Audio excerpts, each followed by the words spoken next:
At harvest time, a new crop production transaction is entered that increases a crop inventory asset on the balance sheet and increases a revenue account on the accrual income statement.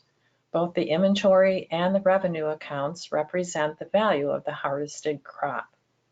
Prior to entering new crop production, the list of crop production center details should be in place. So under Setup, Profit Production Centers, and Crop Production Center Details, you should have your list of the different crops that you're growing in that production year, and optionally the field location or the production center. Each one of the crop production center details will have the number of acres that that particular detail represents. In addition, you'll need an inventory account under Setup, Accounts, and Accounts, and under Assets, and then the account category Raised Crop Inventory are the different inventory accounts for the different crops that are raised. On our Balances tab, you can additionally add balance details.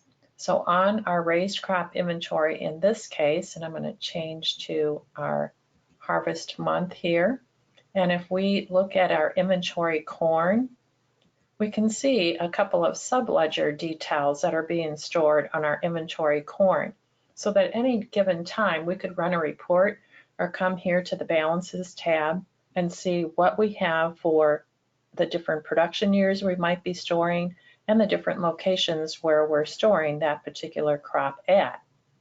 If you want to maintain those balance details, then under Setup, Accounts, and Account Categories, you'll want to select your Raised Crop Inventory account category, go to the detail, and select the Balances tab. On the left are any details that you can maintain balance details by, and on the right are the details that have been selected to maintain the balance detail, and in the order that you want them. So you'll want to be particular about what you are maintaining balance detail on. That detail needs to be known whether the inventory is increasing or whether it's decreasing. So for example, you probably would not want to maintain balances on Production Center or Production Center Detail, because you know that detail when the crop is harvested and you're putting it into inventory. But if you have several field locations that are being stored in the same inventory location, then you no longer know which field it came from when you sell it back out of there. And you need to put those details in the sale of that inventory when you're doing that sale. So in this case, we're maintaining balance detail by production year and inventory location. And if you make those selections, you just highlight one on the left and use your green arrow to move it back over to the right.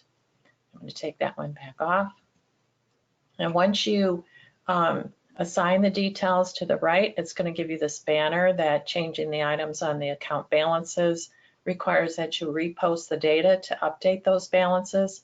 So if you're doing this setup in mid data, you have some balances that are already out there for that raised crop inventory, and now you're wanting to maintain balance detail, good practice is to make sure and have those inventories empty before you apply this balance detail, and that would alleviate any details that don't have the balance on it. But that can be also accomplished by using some inventory adjustments. We're going to go now and make our new crop production transaction. So we're going to go up to Processes, and then to Production, and then New Crop Production. And the first thing that we need to fill in is our crop production center details. So we can do our lookup. It's giving us our list of active production center details. And once you select the detail, it's going to fill in the production share information. And this is based on the lease agreement that's assigned at that production detail. So in this case, it was 100% owned by the company. And we have the owner-operator listed here, CenterPoint Farm, as being the company and the owner-operator. And we know it's a company because there's a check mark that it's going to maintain inventory.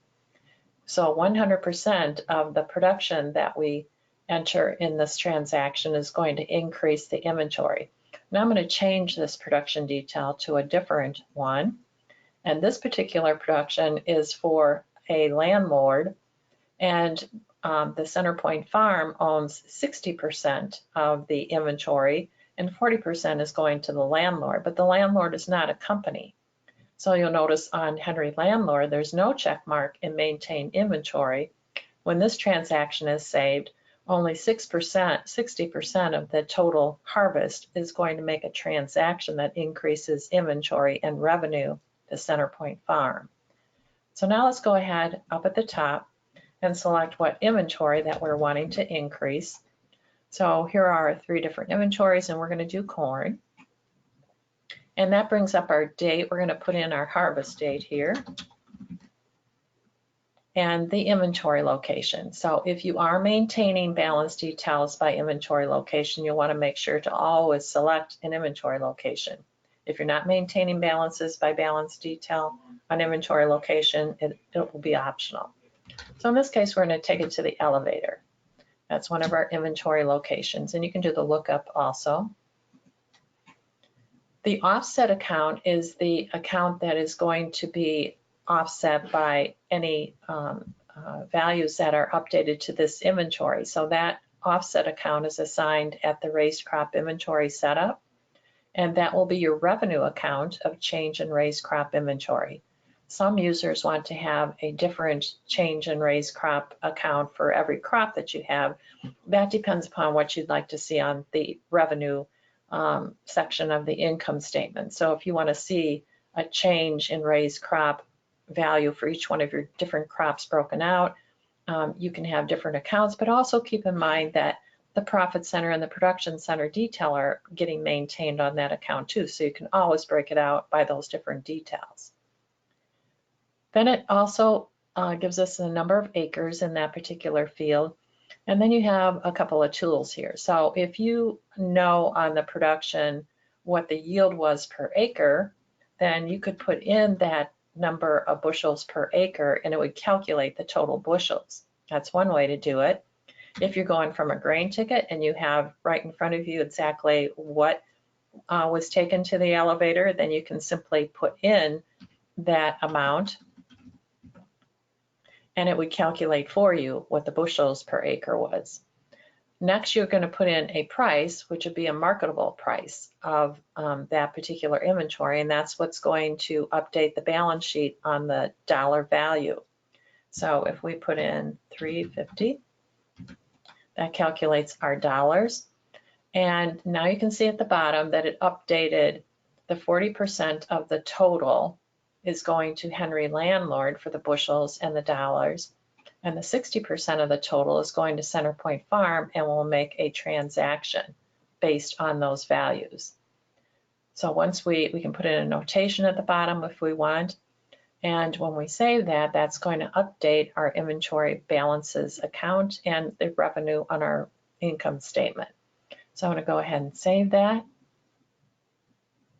And now if we go out to our accounts and check our accounts, you can see that that was updated for just the 60% of that total, and it updated under 2019 for the inventory location of elevator. We have this value in addition of what we had previously of the home bin A.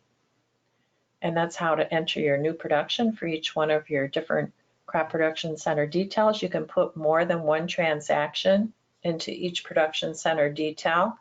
And when you want a report can be done under reports and under production reports and crop production detail. And you can do a crop production by owner operator for 2019 and bring up what you've already entered in your new crop production center details.